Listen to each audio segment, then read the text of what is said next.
অনেক দিন পর চলে এলাম তোমাদের সাথে একটা ভয়েস ওভারে ব্লগ শেয়ার করতে। রিসেন্টলি আমি দীঘা ঘুরতে গেছিলাম 2 দিনের জন্য, সেটাই তোমাদের সাথে এই ব্লগে শেয়ার করব।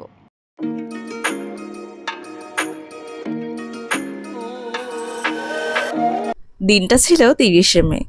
মাত্র 2 দিন হাতে নিয়ে দীঘায় নবনির্মিত জগন্নাথ মন্দির দর্শনের উদ্দেশ্যে বেরিয়ে পড়েছিলাম। ভিডিওতে যাকে দেখলে ও হচ্ছে আমার একমাত্র বোন। যাই হোক, এবার তোমাদের একটু বাসের ডিটেলসে বলি। আমরা রেড বাস অ্যাপটা থেকে আমাদের বাস বুক করেছিলাম। আমাদের প্ল্যানেট থেকে 8:20 বাস ছিল। আমাদের বাসের নাম ছিল শ্রী জগন্নাথ ট্রাভেলস।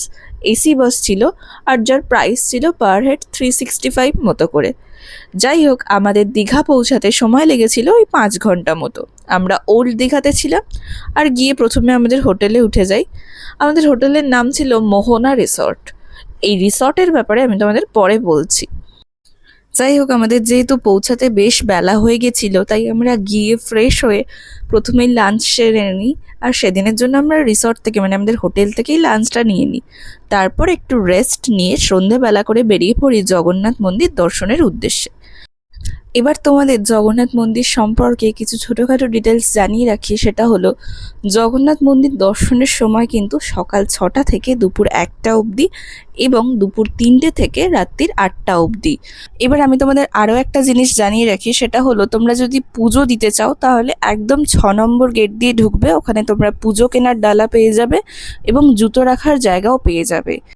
এই কথাটা তোমাদের আমি জানালাম তার কারণ আমি যে ভুলটা করেছিলাম, আমি চাই না যে তোমরাও সেই ভুলটা করো। আমরা বেসিক্যালি টোটোওয়ালার কথা শুনে অন্য গেটের সামনে নেমেছিলাম, যেখানে হয়তো লাইনটা কম ছিল, বাট সেখানে জুতো রাখার জন্য প্রপার কোনো জায়গা ছিল না। তো সেটা একটা অসুবিধার বিষয়। তাই তোমাদের জানালাম 6 নম্বর গেটের কাছে নামলে তোমরা প্রপারভাবে জুতো রেখে শান্তিমনে দর্শন করতে পারবে। এবার তোমাদেরকে বলি, আমাদের হোটেল থেকে জগন্নাথ মন্দিরের ডিস্টেন্স কিন্তু খুব একটা বেশি দূর ছিল না, ওই 10 মিনিট মতন ছিল। তো আমাদের টোটোতে আমরা 6জন ছিলাম। আমাদের 6জনের হিসাবে ভাড়া নিয়েছিল ওই 120 টাকা থেকে 150 টাকা মতন। তো তোমরা যখন দীঘা যাবে জগন্নাথ মন্দির দর্শনের জন্যই যদি দীঘা যাও, তাহলে হোটেলটা এমন জায়গায় নিও যেটা মোটামুটি মন্দির থেকে কাছাকাছি হবে। আমি আরেকটা পজিটিভ দিক বলতে চাই এই মন্দিরের রক্ষণাবেক্ষণের বিষয়ে। সেটা হলো, এখানে প্রত্যেকদিন প্রচুর ভিড় হচ্ছে, যেটা আমরা ভিডিওতে দেখেছি, হয়তো তোমরাও দেখেছো। কিন্তু যখন গেলাম দেখলাম ভিড় অনেক হয়েছে, কিন্তু সেটা ঠিক মেনটেন করে লাইনটাকে ঠিকমতো নিয়ে যাওয়া হচ্ছে, কারোর কোনো সমস্যা হচ্ছে না। তো লাইনে কিছুক্ষণ দাঁড়ানোর পরেই জগন্নাথ দেবের দর্শন পেলাম, আর তোমাদেরও ভিডিওর মাধ্যমে দেখানোর চেষ্টা করলাম। তারপর একটু স্ন্যাক্স খেয়ে সেদিনের মতন রাতের খাবারটা বাইরে থেকে খেয়েই হোটেলে ফিরলাম। রাতের সমুদ্রটা জাস্ট দেখো।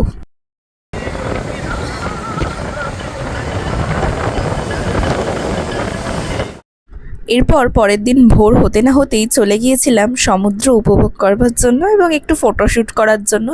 তারপর তাড়াতাড়ি ব্রেকফাস্ট সেরে সমুদ্রে স্নান করে নিয়েছিলাম, যেটার আর কোনো ক্লিপ নেওয়া হয়নি। যাই হোক, তারপর দুপুরের খাওয়া দাওয়া সেরে একটু কার্ড খেলছিলাম, আর তারপরেই সন্ধেবেলা হতে না হতেই বেরিয়ে পড়েছিলাম দীঘা মোহনা দেখার উদ্দেশ্যে। সন্ধেবেলা না, অ্যাকচুয়ালি বিকেল নাগাদ গেছিলাম দীঘা মোহনা দেখতে। আর তারপর আমাদের দেখার কথা ছিল অমরাবতী পার্ক, কিন্তু সন্ধ্যে 7টা বেজে যাওয়ায় পার্ক বন্ধ হয়ে যায়। তাই আমরা টোটো ধরে নিউ দীঘা সি বিচ দেখার উদ্দেশ্যে চলে আসি। এভাবেই আমাদের 2 দিনের দীঘার জার্নি বেশ ভালোই কাটে। নিউ দীঘা সি বিচে কিছুক্ষণ থাকার পর বৃষ্টি চলে আসায় আমাদের ওখান থেকে বেরিয়ে পড়তে হয়, এবং আমরা একেবারে রাতের ডিনারটা কিনে নিয়ে হোটেলে চলে আসি এবং ব্যাগপত্র গুছিয়ে নিই। পরের দিন ভোরেই যেহেতু আমাদের বাড়ি ফেরার ছিল তাই। এবার আমরা যে হোটেলে ছিলাম মানে হোটেল মোহনা রিসর্ট সম্পর্কে কিছু কথা মানে আমার এক্সপিরিয়েন্স শেয়ার করতে চাই। সেটা হচ্ছে, হোটেলটা আমরা অনলাইনে গোয়াইবিবো অ্যাপ থেকে বুক করেছিলাম। হোটেলটায় খরচ ছিল ওই পার ডে 1500 টাকা করে। আমরা এসি রুম নিয়েছিলাম, 1500 টাকা করে খরচ ছিল। হোটেলটা বাইরে থেকে সত্যিই খুবই সুন্দর দেখতে, বাট ভিতর থেকে ওই হাইজিনের কারণে এবং বেশ কিছু কারণে আমাদের ঠিক পছন্দ আসেনি। মানে এটা আমাদের এক্সপিরিয়েন্স শেয়ার করলাম। এবার তোমরা চাইলে বুক করতেই পারো, তোমরা তোমাদের মতন যেতে পারো। যাই হোক, দীঘাতে আমাদের জার্নিটা এভাবেই বেশ সুন্দরভাবে কেটে গেল। আর তোমরা অবশ্যই দীঘা ঘুরে এসো, এবং যদি আমার ব্লগটা দেখে তোমাদের ভালো লাগে তাহলে একটা লাইক করতে একদম ভুলো না কিন্তু। দেখা হবে আবার পরের কোনো ভিডিওতে। টাটা।